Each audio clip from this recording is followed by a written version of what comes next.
కేంద్ర విద్యాశాఖ మంత్రి ధర్మేంద్ర ప్రధాన్ రాజీనామా చేసిండు. మరి ఆ పరిణామాలను మాట్లాడడానికి ప్రముఖ విశ్లేషకులు కాడిగల భాస్కర్ గారు మన స్టూడియోలో ఉన్నారు. నమస్తే భాస్కర్ గారు. నమస్తే భాస్కర్ గారు, ఈ నీట్ లీక్ తర్వాత, పరీక్ష పేపర్ లీక్ తర్వాత రద్దు, తర్వాత విద్యార్థుల ఆందోళన, వాళ్ళు పెట్టిన 3 డిమాండ్లు 2 రోజుల్లో నిన్న చర్చలు జరిగినాయి. అవును, 3 డిమాండ్లు నెరవేరినాయి. ధర్మేంద్ర ప్రధాన్ రాజీనామా చేసిండు. ఎట్లా చూడాలి పరిస్థితిని? బీజేపీకి అంతకన్నా గత్యంతరం లేదు.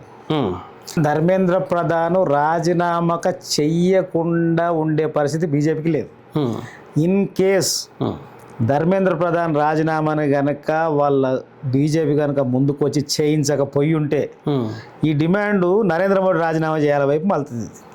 వచ్చింది, అప్పటికే వచ్చేసేస్తుంది. ఒక స్టూడెంట్స్ మాట్లాడుతారు. రెండోది, మూమెంట్ ఢిల్లీ బేస్డ్గా ఇప్పుడు మిలిటరీ పేరుతోటి, పోలీసుల పేరుతోటి విద్యార్థుల పైన అత్యంత జుగుప్సకరమైనటువంటి దాడి చేసిన తర్వాత ఈ దేశం అంతా చెలించింది వాళ్ళని చూసి.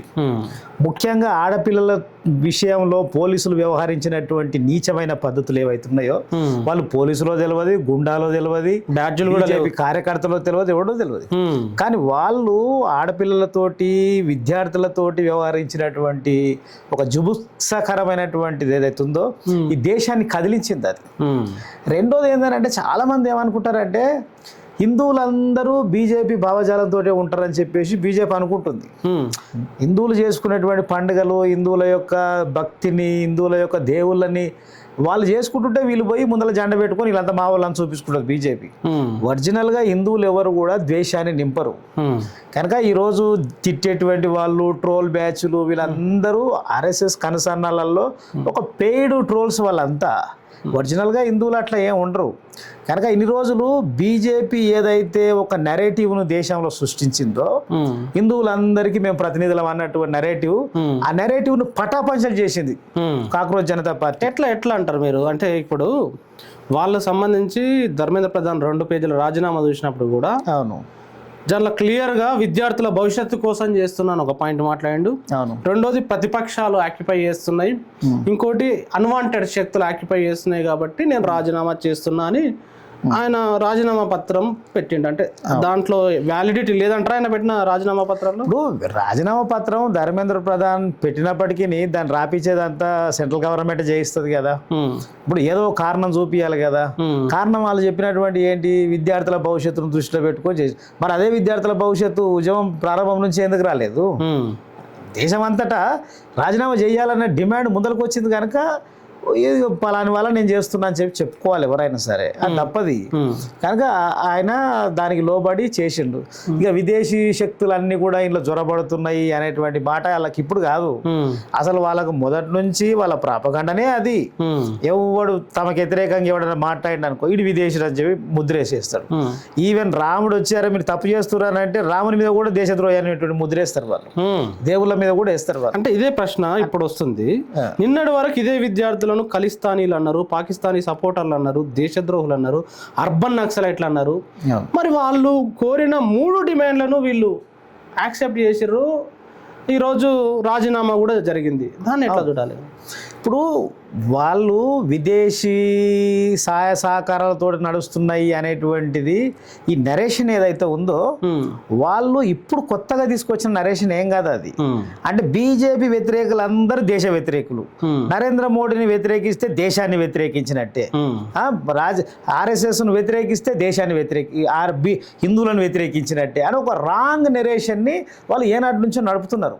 కానీ ఈ దేశ ప్రజలు వాస్తవాలు ఏంటంటే చాలా స్పష్టంగా గమనిస్తున్నారు కనుకనే ఏ రాజకీయమైనటువంటి నేపథ్యం లేనటువంటి విద్యార్థులు కూడా మాట్లాడే మాటలలో చాలా అద్భుతమైనటువంటి పరిపక్వత కనిపిస్తుంది వాళ్ళ మాటలలో.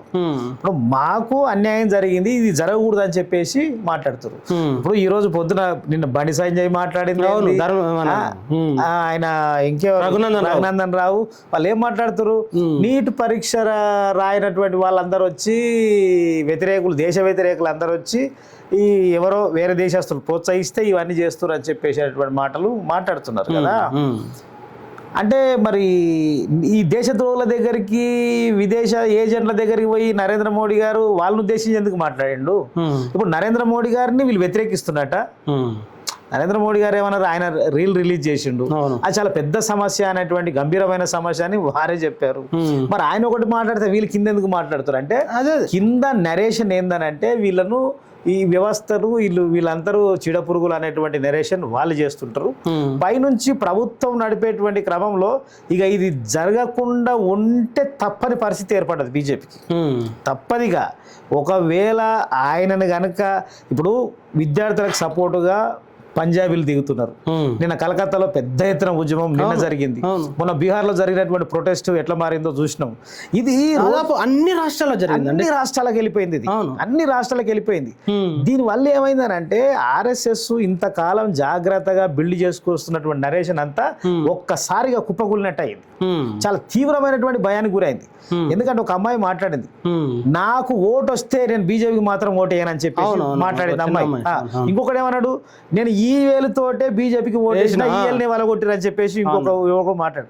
అంటే ఈ రోజు ఏమంటున్నానంటే భారతదేశ చరిత్ర, స్వాతంత్రోద్యమ చరిత్ర ఇవేవి ఇక్కడ ఉన్నటువంటి జనరేషన్ కి ఇప్పుడు తెలియదు. మేము ఏది చెప్తే, మేము ఏ సిలబస్ వాట్సాప్ సిలబస్ లో మేము ఏది చెప్తే అదే భారతదేశ చరిత్ర అయిపోతుంది అనేటువంటి భ్రమలో ఆర్ఎస్ఎస్ బతుకుతుంది. కనుక ఆర్ఎస్ఎస్ కి వాస్తవంగా ఒక సిద్ధాంతం అంటే ఏం లేదు ఆర్ఎస్ఎస్ కి.